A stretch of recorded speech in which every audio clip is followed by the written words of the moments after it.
good to have you all. Our first reading today is taken from the book of Genesis, chapter 41, verse 52, which reads, Joseph named his second son Ephraim, meaning, God has made me fruitful in the land of my grief. We thank God for his word. The whole story of Joseph is quite a sad one, especially the moments when he was thrown in that pit by his brothers, and the time when he was thrown into prison following false accusation from the wife of Potiphar. It's quite sad, really.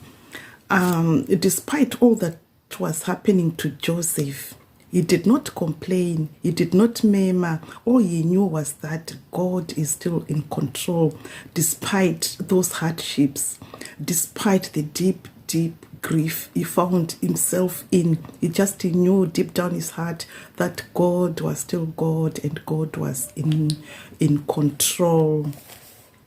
He did not feel bad or sad.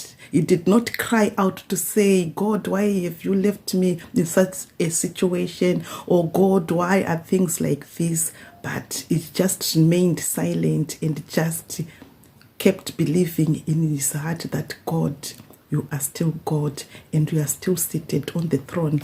Let's look at Psalm 18 verse 2. It reads, the Lord is my rock, my fortress and my savior. My God is my rock in whom I find protection. Yes, this should be our confession today.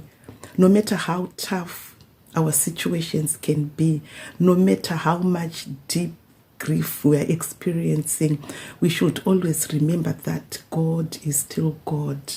God is still seated on the throne and God is still in control of our situations. We must not lose hope. God is still God. No matter how tough our circumstances or situations can be, God is still God.